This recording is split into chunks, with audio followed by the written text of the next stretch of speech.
దీన్ని ఎలా చూడాలి సార్? ఇది అధికారికంగా విడుదల చేసిన వైరల్ అవుతుంది. ఇది వాళ్ళు అక్కడ కింద కోర్టులో దీన్ని సబ్మిట్ చేశారట. ఇది నాంపల్లి కోర్టులో, సారీ చిక్కడపల్లి కోర్టు, ఆ నాంపల్లి కోర్టు సార్, నాంపల్లి కోర్టులో చేసిన దాన్ని సోషల్ మీడియాలో ఇది వైరల్ చేస్తున్నారు. ఎందుకంటే మేము అడిగాము, వాళ్ళ నుంచి స్పందన లేదని వీళ్ళు అడిగినప్పుడు మేము వద్దన్నామని. కానీ ఇప్పటికి కూడా ప్రశ్నలు మిగిలే ఉంటాయి. రావద్దు అని సజెషన్ ఇచ్చారా, ఆదేశం ఇచ్చారా? రెండవది, రావద్దు అని సజెషన్ ఇచ్చారు అనుకుందాం, సలహా ఇస్తే వాళ్ళు పాటించకపోతే సమస్య అలాగే ఉంది కదా. అవును. కాబట్టి తప్పకుండా దాన్ని వాళ్ళు సెటిల్ చేసుకొని ఉండాల్సింది, వీళ్ళు వాళ్ళు కూడా ఏం చేయాలని. ప్రజలకు ఈ తొక్కిసలాట సమస్య లేకుండా పోవాలంటే ఇక్కడ ఒక పోటాపోటీ నడుస్తుంది ఇక్కడ. అంటే పోలీసులు తప్ప, అల్లు అర్జున్ తప్ప, లేకపోతే ఇంకొకటి అన్నది వచ్చినప్పుడు మీరు జాగ్రత్త తీసుకోకపోవడం వల్ల కదా. మీరు గమనించండి, హైకోర్టు కూడా ముందస్తు బెయిల్ ఇస్తున్నప్పుడు ఒక మాట ఉంది. ముందస్తు కూడా కాదు, అది పరిమితమైన ఇంటరిమ్ బెయిల్, మధ్యంతర బెయిల్ 4 వారాలు.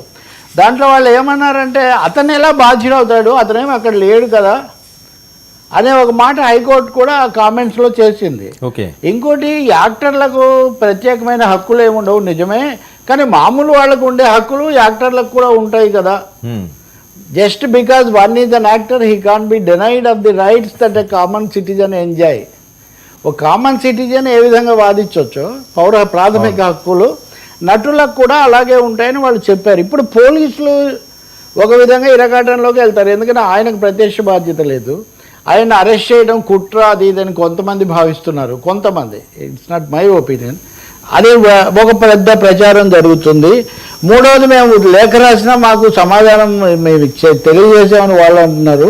కాబట్టి వాళ్ళు టు సేవ్ దెమ్సెల్వ్స్ మేమైతే సజెస్ట్ చేశాము, రావద్దు, వస్తే తొక్కిసలాట మేము అదుపు చేయలేమని చెప్పాము అని అంటున్నారు.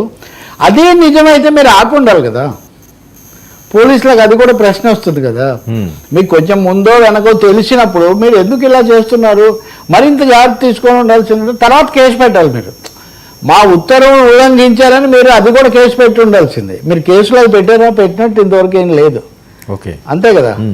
వాళ్ళు తగిన ఏర్పాట్లు చేయలేదని అంటున్నారు, కానీ మేము వద్దన్నప్పటికీ మా సలహాను ఉల్లంఘించి ఇదంతా చేశారు అనే అంశం పోలీసులు ఇంతవరకు తీసుకురాలేదు. అది మళ్ళీ వేరే టర్న్ తీసుకోదా?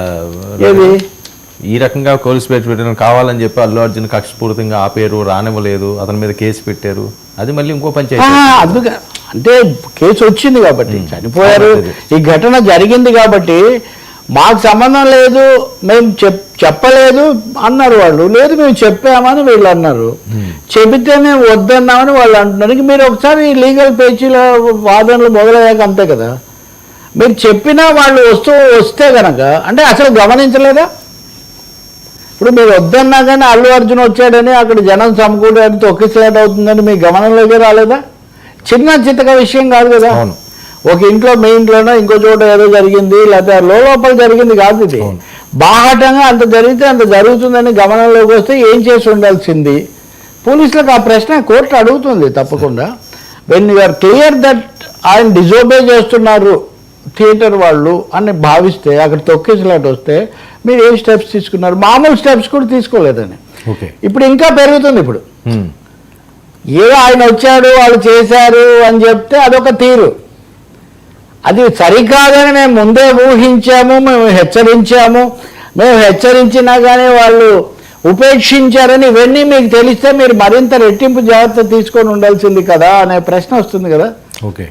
లాజికల్లీ స్పీకింగ్ కోర్టు ముందు ఈ ప్రశ్నలన్నీ వస్తాయి తప్పకుండా. కాకపోతే ఒకటి, వాళ్ళు ఇప్పుడు ఆ అబ్బాయి ఎలా బయటపడతాడా లేదా అదొక సమస్య ఉంది కదా. దాని మీద సానుభూతితో అతను వాళ్ళతోనే ఉంటాము అది ఇది అంతా చెప్తున్నప్పుడు దీన్ని పెంచే అవకాశం లేదు. కొంతమంది ఇందాక నేను హైకోర్టు అన్నట్టు ఏదో వ్యతిరేకంగా యాక్టర్ కాబట్టి, సెలబ్రిటీ కాబట్టి అలా చూడాల్సినటువంటి అవసరం ఇందులో ఏం లేదు. నేరము ఘటన థియేటర్లలో ఎలా జాగ్రత్త పడాలనేది ఉండాలి, కానీ పబ్లిక్ ఒక హెచ్చరికగా తీసుకోవాలి. ఇది రిపీట్ కాకుండా అదొకటి. రెండవది, ప్రమోషన్ కోసం హడావుడి చేసేటప్పుడు ఈ భద్రతకు సంబంధించి కూడా బాధ్యత తీసుకోవాలన్న విషయం సినిమా వాళ్ళ దృష్టిలో ఉండాలి. మెగా మెగా పాన్ ఇండియా ఇవన్నీ అని చెప్పి అవి హద్దులు మీరిన దగ్గరికి పోతే అదుపు తప్పితే ఎవరైనా ఏం చేయగలుగుతారండి. మనం చాలా సందర్భాల్లో తొక్కిసలాట్లు అవి చూస్తాము. ఎక్కడ జరిగినా తొక్కిసలాట పర్యవసానాలు ఒకే విధంగా ఉంటాయి. ఇప్పుడు కనీసం మనం దేవర ఉత్సవం రద్దు చేశారు, పుష్ప కూడా ఒకసారి ఏదో రద్దు చేసినట్టున్నారు. సో ఇలాంటి పరిస్థితులను కొంచెం కంట్రోల్ చేయాలి. 2-3 చోట్ల పెట్టడము, సింపుల్గా ముగించటము. ఇప్పుడు అంత సందడి అంత జనాన్ని సమకూర్చాల్సిన అవసరం లేదు కదా. మీడియా, సోషల్ మీడియాలో రాని వాళ్ళే ఎక్కువ ఉంటారు, అందులో బాగా చూడొచ్చని. కాబట్టి ఇవన్నీ గుణపాఠాలు. బట్ పోలీసు ఏం చెప్తారు ఖచ్చితంగా అన్నది మనం చూడాలి. వాళ్ళు మా బాధ్యత లేదు, మేము చేస్తామని చెప్పడానికి ఎక్కువ ప్రయత్నిస్తున్నారు. ఓకే సార్, మంచి ఫ్యామిలీలు వివాదంలో మరో ట్విస్ట్. మనోజ్ ఫిర్యాదుకు వ్యతిరేకంగా